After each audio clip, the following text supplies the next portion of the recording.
And I found like sometimes in my life I needed someone to make me do this, that, and the third. I had to do it because on my own, to my own devices, I just do what I want to do. For sure. Not really tripping, not caring about nothing.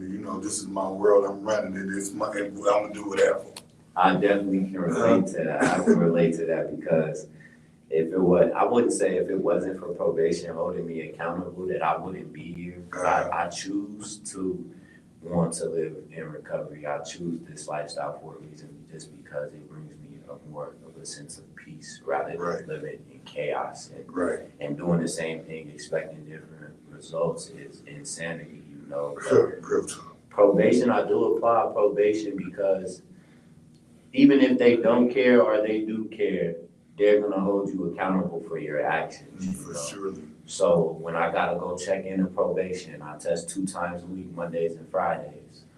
Although I'm still in outpatient on Tuesdays, Wednesdays, and Thursdays, and I test there too. Right. So I gotta test 5 times a week, which is a safety net in a sort of a sense because I'm not gonna mess up. But at the same time, if I really was still in my alcoholism, I wouldn't care about probation. I would just choose to drink and it be what it is. Right. You get what I'm saying? Or find a way. I used to, when I was on probation, I'd find a way to wiggle out.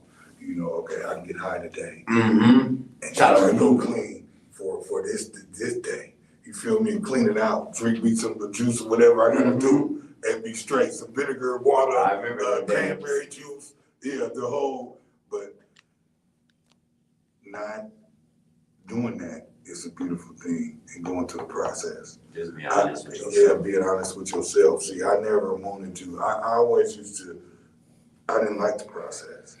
I wanted, us as addicts, we want it right now, here, now. You feel me? And so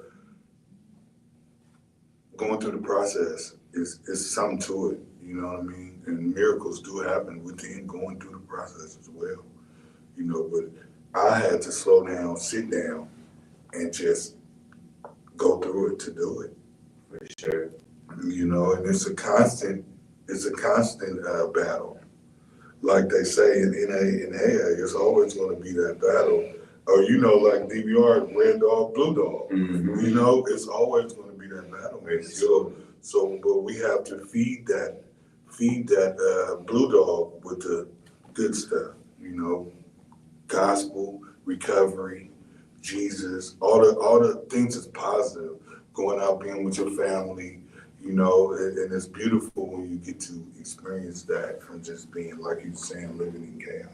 Yeah. Because that chaos is real. It's definitely that peace is real too. I heard somebody say something. You gotta go through it to grow through it.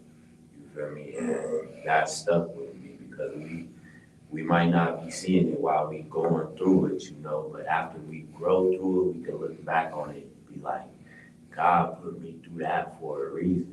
And it's just a blessing that you can change your perspective like that, and be grateful that you did go through the things you went through because it made you more wise. It made you learn how to handle situations differently. It made you hit your head enough. You eventually gonna realize. Right, you have to. You want to.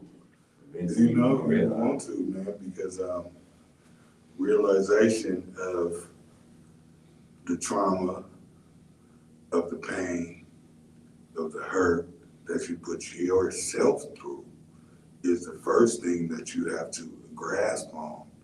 And really, I had to just sit down and reflect and look at it, Like my last time that I was in jail, it's like my whole life passed in my eyes, you know what I mean? I was in a room by myself, for medical. So I experienced my whole life, just, I reflected and looked at my whole life from when I was younger to right now, and just, okay, I need to change this, that, and the third in my life, man. I'm going, like he was talking about, insanity. I'm going to keep getting the same results. And our minds will make us, it'll try to trick us into actually believing that there could be a different result. from you doing the same thing, you know. Yeah. And that's the thing about being in recovery is your mind always gonna try to play tricks on you. So you definitely gotta utilize and use those tools that we learned when we was, you know, in rehab, you know, because our mind sometimes can be our worst enemy. You know, our worst thinking lies in certain situations. That part. So really playing the take back. You know, that's a tool that I use. Playing that take back that I learned from DVR there.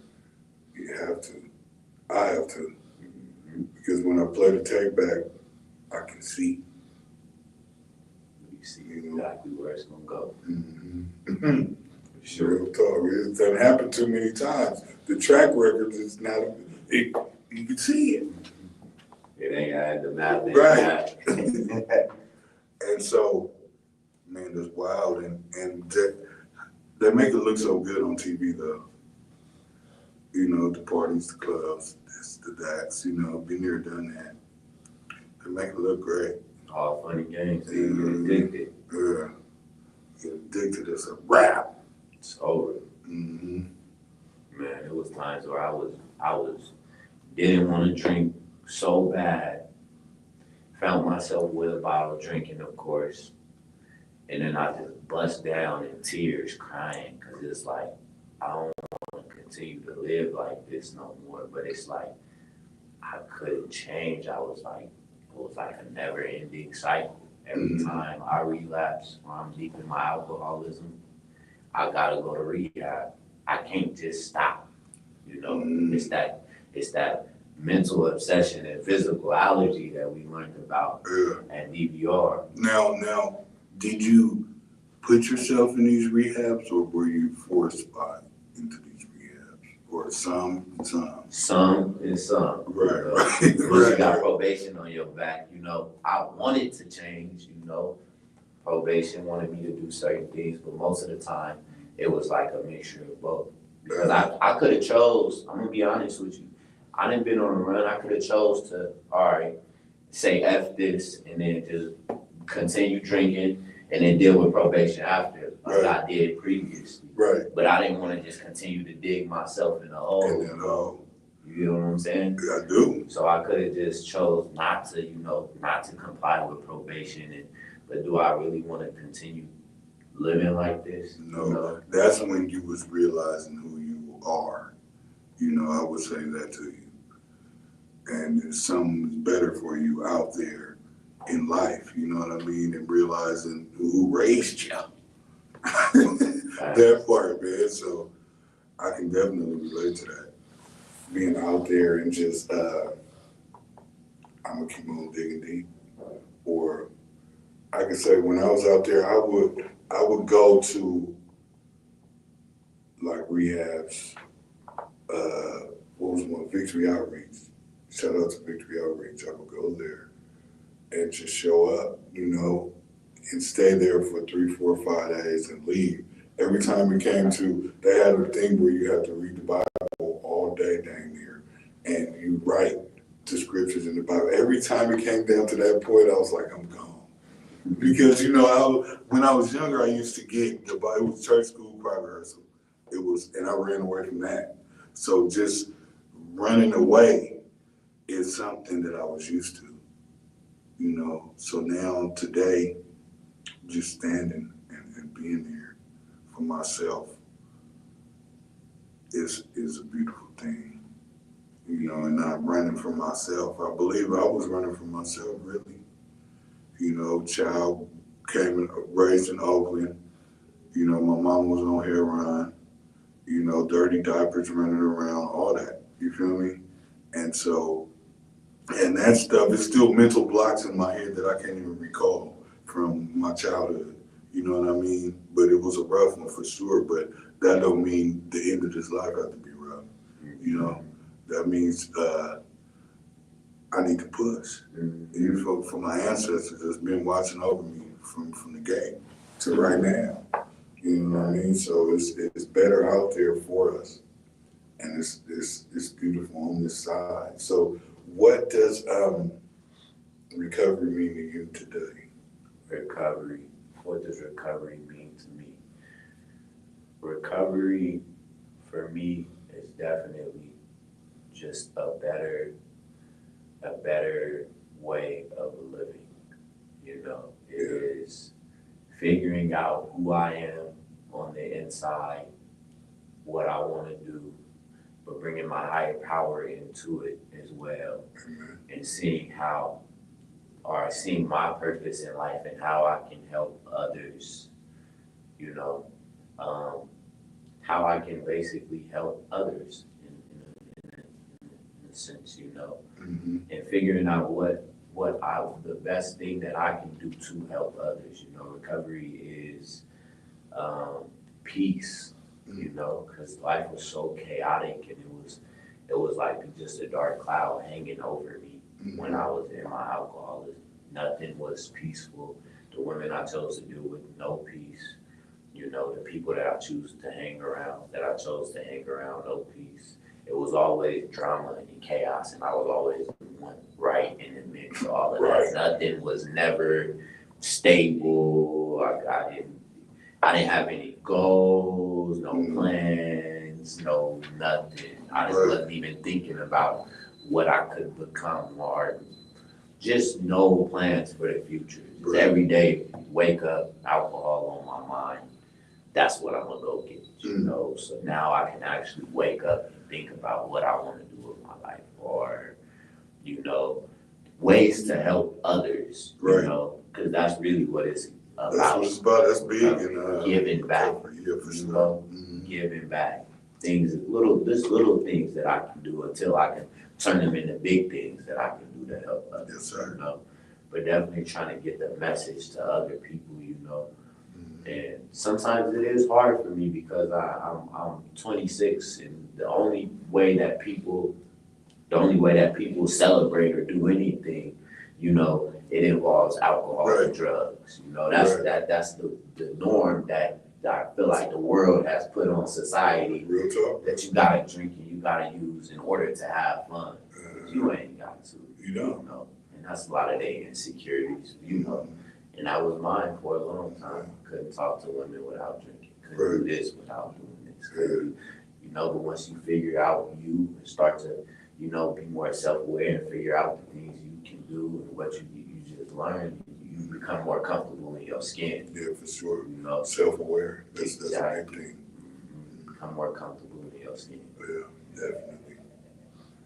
That's what's up. Can I ask a question? Sure. What made you?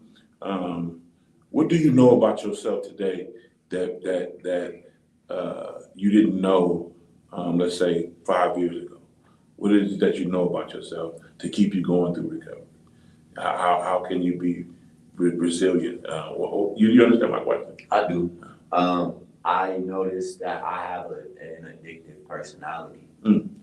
So if I like something too much, I could do it so much to where now it's detrimental to my health. Anything you do that you feel like is too much, like eating sugar, too much sugar. I'm recovering. I'm in recovery now, so now I like eating too much sugar. I like replacing those. You know, I try to replace the alcohol with other negative things, and I gotta keep an eye on that. You know, like I could see if it was something that, like, as far as like going to the gym, I want to start replacing the negative things or like the things that I would get addicted to that aren't beneficial to my health with positive things. Let's go to the gym. Let's go for a jog. Let's go do this. Let's go do that, instead of just a lot of distractions. I feel like in the world I can get addicted to just scrolling on my phone, and that's wasting time. Absolutely. I'm like, I gotta stay focused, you know, and I can be scrolling on my phone, get addicted to that. I really have an addictive personality, and I did notice that about myself. I'm an alcoholic, but I could get addicted to doing other things. But since I'm in recovery, I don't want to start filling the voids of the alcohol with other negative things, you know. Absolutely. So I definitely keep my eye on that for sure. And would you say, knowing your 24-hour clock, let's say because everybody got this 24-hour clock, right? We got these things that we can do in this 24 hours. Would you say knowing what you're doing every hour or second of that clock helps you in your recovery?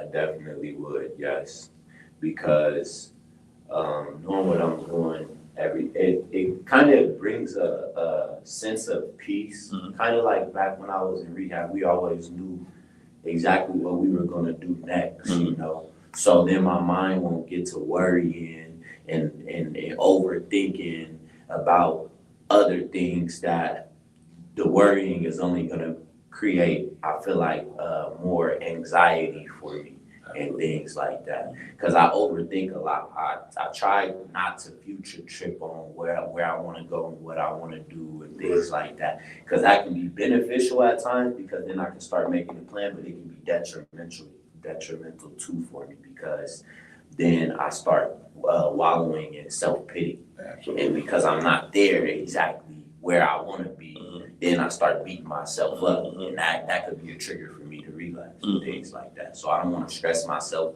out too much, but I do want to kind of keep my foot on the gas and keep going in my recovery so that I can eventually get there, but not to the point where I'm beating myself up over it, you know. Things like that. And the reason why I say that is because that 24-hour clock works for me.